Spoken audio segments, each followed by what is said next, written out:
જય ગુરુદેવ. અધ્યાય 14 ગુણત્રય વિભાગ યોગ એટલે કે સિદ્ધિ યોગ, પરમાત્મા સંબંધી જ્ઞાન.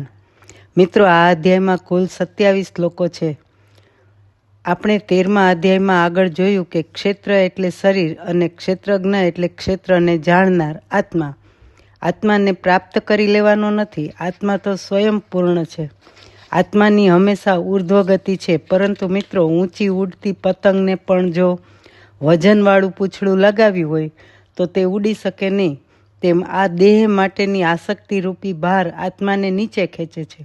આપણે જોયું કે જીવે દેહ અને આત્માને એટલે કે ક્ષેત્ર અને ક્ષેત્રજ્ઞ અલગ પાડવા જોઈએ, અલગ જોવા જોઈએ. જો અલગ પાડી શકીએ તો આધ્યાત્મિક પ્રગતિ કરી શકીએ. આ વાત કદાચ અઘરી હશે, છતાં જો પુરુષાર્થ કરી શકીએ તો તેનું પરિણામ અથવા ફળ બહુ મોટું છે. આત્મા સાથે દેહનું જોડાણ ભેદવું જોઈએ તો અતિશય આનંદ મળે અને તો પછી દેહના સુખ દુઃખ વર્તાશે નહીં. જીવ પર દેહની સત્તા નિર્માલ્ય બનશે અને જીવ સ્વતંત્ર થશે. દેહના સુખ દુઃખ પારકા છે એટલે કે વિદેશી છે. તેનો આત્મા સાથે કોઈ સંબંધ નથી. મિત્રો, આ દેહને આત્માથી કેટલી હદે વિખૂટો પાડી શકાય તેનો પ્રત્યક્ષ ઉદાહરણને આપણે આ તકે યાદ કરી લઈએ તો રમણ મહર્ષિને શરીરમાં ધ્યાનમાં આવેલી ગાંઠને દૂર કરવા માટે શસ્ત્રક્રિયાની જરૂર હતી. પરંતુ રમણ મહર્ષિએ શસ્ત્રક્રિયા માટે બેભાન અવસ્થામાં અને જો શસ્ત્રક્રિયા દરમિયાન મૃત્યુ થાય તો આવી અભાન અવસ્થામાં જીવ છોડવા તૈયાર ન હતા અને એટલે તેઓએ ડૉક્ટરોને ક્લોરોફોર્મ લેવાની ના પાડી દીધી અને શસ્ત્રક્રિયા એમનેમ કરી લેવા કહ્યું. લાગે છે ને આશ્ચર્યજનક? આપણને તો શાક સુધારતા છરી વાગી જાય અને થોડું લોહી નીકળી પડે તો પણ પત્યું, કે રોટલી કરતાં જરા દાજી જવાય તો મોઢામાંથી ચીસ પડ્યા વિના રહે નહીં, ખરું? બીજું મિત્રો, આજે તો 25/12 એટલે કે નાતાલનો મહાપર્વ. ઈસુ ભગવાન આ દિવસે ગાયોની ગમાણમાં જન્મેલા અને જગત કલ્યાણ માટે જ જીવેલા. યોગાનું યોગ છે કે આ વિષય વસ્તુ સાથે આજનો દિવસ પણ આપણી સાથે છે. એ સમયના નારાજ રાજા મહારાજાઓના અવિવેકી નિર્ણયો દ્વારા શરીરને ટીંગાડીને ખીલાઓથી જડેલું. પરંતુ એ મૃત્યુની ક્ષણે પણ ઈસુ તો અત્યંત શાંત, આનંદમય અને ખીલાઓ ઠોકતા જીવો તરફ પણ પૂરી કરુણા રાખી તેઓના મંગલ માટે જ પ્રાર્થના કરતા હતા અને કહેતા હતા કે હે પરમપિતા, આ બધાને માફ કરજો. તેઓને ખબર નથી કે તેઓ શું કરી રહ્યા છે. મિત્રો, દેહ અને આત્મા કેટલી હદ સુધી અલગ કરી શકાય તે સમજવા આનાથી મોટું કોઈ ઉદાહરણ હોઈ શકે ખરું?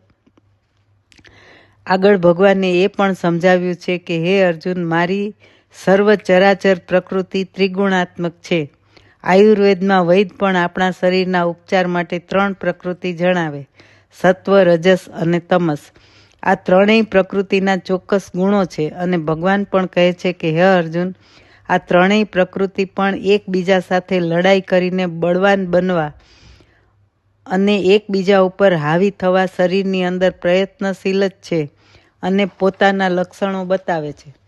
ભગવાન સમજાવે છે કે હે અર્જુન, કર્મ તો બધાએ કરવું જ પડે છે, પરંતુ કર્મના પરિણામ સ્વરૂપ 3માંથી જો રજસ પ્રકૃતિ વધે તો જીવને મોહ, રાગ અને તૃષ્ણાનો અનુભવ થાય. જો તમસ પ્રકૃતિ વધી જાય તો જીવને કામ, ક્રોધ, પ્રમાદ અને ઊંઘનો અનુભવ થાય. જ્યારે હે અર્જુન, જો ત્રણેયમાં સત્વનું પ્રમાણ વધી જાય તો જીવને આનંદ, શાંતિ, સંતોષનો અનુભવ થાય. ભગવાનને અર્જુનને સમજાવે છે કે હે પાર્થ, આ ત્રણેય પ્રકૃતિ તો માહોમાહ લડીને પોતાનું આધિપત્ય જમાવવા સતત પ્રયત્નશીલ છે, પરંતુ જ્યારે જ્ઞાન અને વૈરાગ્યનો ઉદય થાય ત્યારે રજસ અને તમસ ઉપર સત્વનું આધિપત્ય આવે છે અને તો જેમ સૂર્ય ઉગતાની સાથે જ અંધારું ટકી શકતું નથી, તેમ સત્વ તત્વ સાથે રજસ અને તમસ સાથે જોડાયેલા વિકારો મોહ, માયા, રાગ, દ્વેષ, ક્રોધ વગેરે ટકી શકતા નથી. તેનો નાશ થાય છે. હવે અર્જુનને ફરી જિજ્ઞાસા ઉદ્ભવે છે.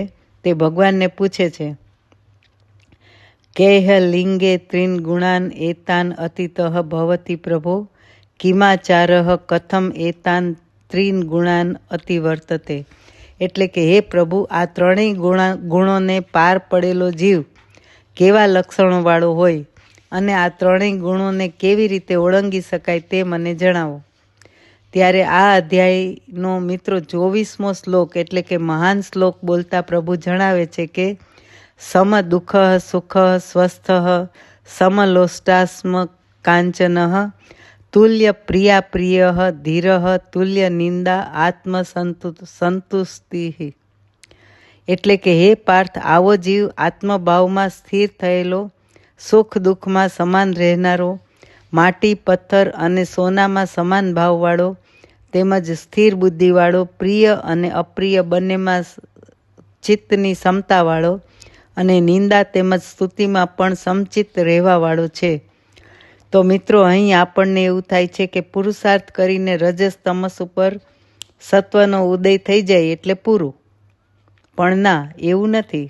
તો હજુ ભગવાન આગળ વધીને અર્જુનને જણાવે છે કે જીવ જ્યારે રજસ તમસ અને સત્વ આ ત્રણેયને ઓળંગી જાય એટલે કે ત્રણેય પ્રકારની પ્રકૃતિની પાર જાય ત્યારે ગુણાતીત બને છે. અને જો તેમ કરી શકે તો જીવ અનેક પ્રકારની સિદ્ધિઓને પ્રાપ્ત કરે છે. આગળ વધતા ભગવાન કહે છે કે હે પાર્થ, સર્વ જ્ઞાન સાધનોમાં પરમાત્મા સંબંધી જ્ઞાન અતિ ઉત્તમ છે. તે હું તને ફરીથી કહીશ, જેને જાણીને સઘળા જીવ મુનિગણ અનેક પ્રકારની સિદ્ધિઓને પ્રાપ્ત કરે છે અને સંસાર ચક્રથી મુક્ત થઈને પરમ સિદ્ધિ એટલે કે મોક્ષને પામે છે. આગળ વધીને ભગવાન આ અધ્યાયમાં જીવ માત્રને જ્ઞાન આપે છે કે મૃત્યુની ક્ષણે જો રજસ તત્વ પ્રધાન હોય તો જીવ કર્મમાં આસક્તિવાળો જન્મે છે. મૃત્યુ ક્ષણે જો તમસ તત્વ પ્રધાન હોય તો જીવ પશુ વગેરે મૂઢ યોનિઓમાં જન્મ લે છે. અને હે અર્જુન, જો મૃત્યુની ક્ષણે સત્વ તત્વ પ્રધાન હોય તો જીવ ઉત્તમ દેવો વગેરેની ઉપાસના કરનારાઓના પવિત્ર ઘરમાં જન્મ લે છે. આ ત્રણેય ગુણોને ઓળંગીને જો ગુણાતીત થઈ જવાય તો જીવ જન્મ જરા વ્યાધિ ઉપાધિમાંથી મુક્ત બને છે. તો હવે ગુણાતીત થવા માટે શું પુરુષાર્થ કરવો? ભગવાન સમાધાન આપતા આ અધ્યાયના 26 અને 27 નંબરના શ્લોકમાં જણાવે છે કે જે જીવ અનન્ય ભક્તિ વડે મને જ ભજે છે તે માયાના આ ત્રણેય ગુણોને સારી રીતે ઓળંગીને બ્રહ્મરૂપ થવા માટે સમર્થ થાય છે. કારણ કે વિકાર રહિત અવિનાશી અને નિત્ય ધર્મનું ફળ અને અખંડ આનંદરૂપ પરબ્રહ્મનું મૂર્ત અને સાચું સ્વરૂપ હું જ છું. જય ગુરુદેવ.